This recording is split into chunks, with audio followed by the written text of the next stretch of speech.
ہم دیکھتے ہیں کہ یہودی مذہب میں وہ استعمال کرتے ٹرمپٹ لوگوں کو بلانے کے لیے. لکھا گیا اولڈ ٹیسٹیمنٹ میں in the book of Numbers chapter number 10 verse number 1 سے 3 میں خدا کہتے ہیں موسیٰ علیہ السلام سے آپ 3 چاندی کے ٹرمپٹ بناؤ. ٹرمپٹ اس کو کہا جاتا ہے نا, ٹرمپٹ. بونگا تو نہیں کہیں گے لیکن ٹرمپٹ انگریزی میں کہتے. ٹرمپٹ کا استعمال کرو لوگوں کو نماز کی طرف بلانے کے لیے. عیسائیت میں استعمال کرتے گھنٹی بجاتے, چرچ بیل, لوگ کو بلانے کے لیے. کئی قبیلے میں ڈھول کا استعمال ہوتا ہے لوگ کو بلانے کے لیے. اسلام میں استعمال ہوتی ہے انسان کی آواز, اور انسان کی آواز یہ جتنے اعلیٰ ہے ان سے کہیں بہتر ہے اور سریلی ہے. کان کو سریلی ہونے کے علاوہ اس کے اندر ایک پیغام بھی ہے. آذان کا میں ذکر کر رہا ہوں, جو آذان جو ہوتی ہے لوگوں کو صلاح کے لیے بلانے کے لیے. آواز سریلی ہونے کے علاوہ یہ افسوس کی بات ہے کہ بمبئی شہر میں جو مسجدوں میں آذان ہوتی ہے, افسوس کی بات ہے اکثر یہ آذان سریلی نہیں ہوتی, کان کو تکلیف زیادہ دیتی ہے. رہنمائی کے بدلے تکلیف زیادہ دیتی ہے. آپ اگر حرمین کی آذان سنیں گے, مکہ کی یا مدینہ کی, ماشاءاللہ آپ کا دل خوش ہو جاتا ہے. وہ آذان آپ کو رب کی یاد دلاتی ہے. بمبئی شہر میں جو آذان ہم سنتے ہیں تکلیف زیادہ دیتی ہے. سب آذان نہیں, اکثر. ہمیں کوشش کرنا چاہیے کہ ہمارے مؤذن کو اکٹھا کر کے ان کو تربیت دینا چاہیے, پریکٹس دینا چاہیے کس طریقے سے آذان دینی چاہیے.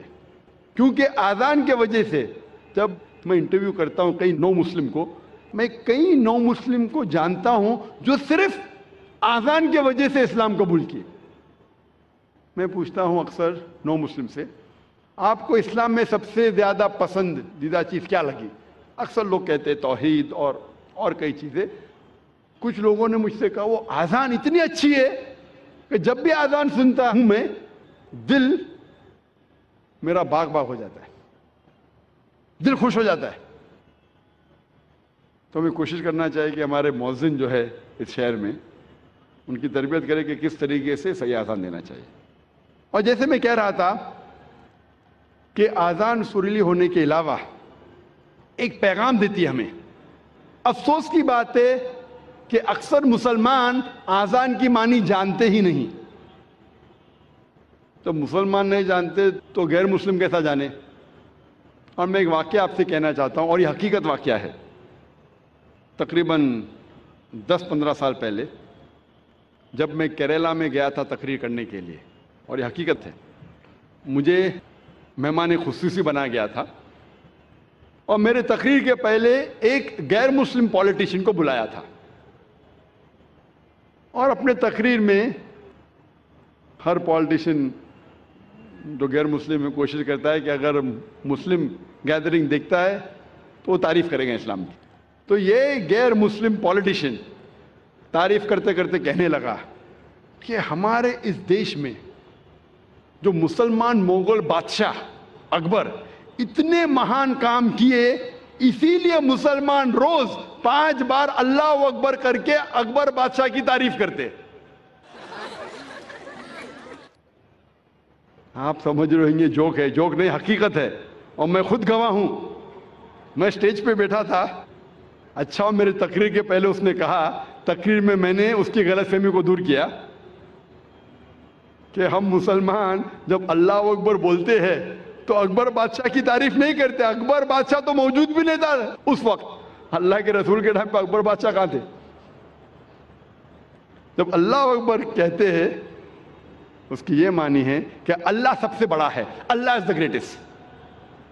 اسی لیے ہر مسلمان کا فرض ہے کہ کم از کم وہ آذان کی معنی کو جانے تاکہ خود کے دل پہ اثر ہو, اور ساتھ ساتھ جو لوگ کو اس کی معنی نہیں پتہ ہے، غیر مسلمانوں کو نہیں پتہ ہے، ان لوگوں کو اس کی معنی بتائے۔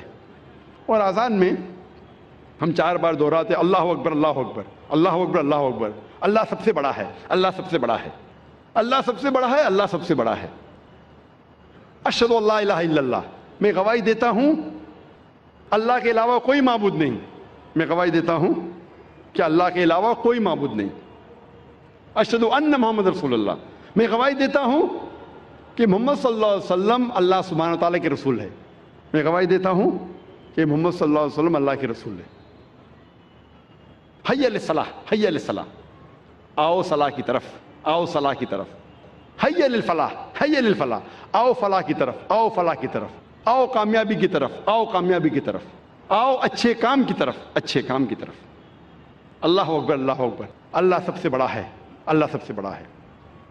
جب ہم آذان کی معنی کو جانیں گے پھر ہمارے دل پہ آذان کا اثر اور گہرا پڑے گا۔ صرف عربی نہیں جاننے کے باوجود پڑھتا ہے الحمدللہ ثم الحمدللہ، لیکن اگر اس کی معنی جانے تو انشاءاللہ یہ اور گہرا اثر کرے گا آپ کے دل پر اور آپ کے دماغ پر۔ اللہ تعالیٰ فرماتے سورہ جمعہ میں، سورہ نمبر 62 آیت نمبر 9 میں، کہ جب آپ جمعہ کی اذان سنتے ہیں تو فوراً جمعہ کی نماز پڑھنے کی طرف جائیے، جماعت کی طرف جائیے۔ اذان صلاح جو جماعت میں ہوتی ہے اس کے پہلے دینا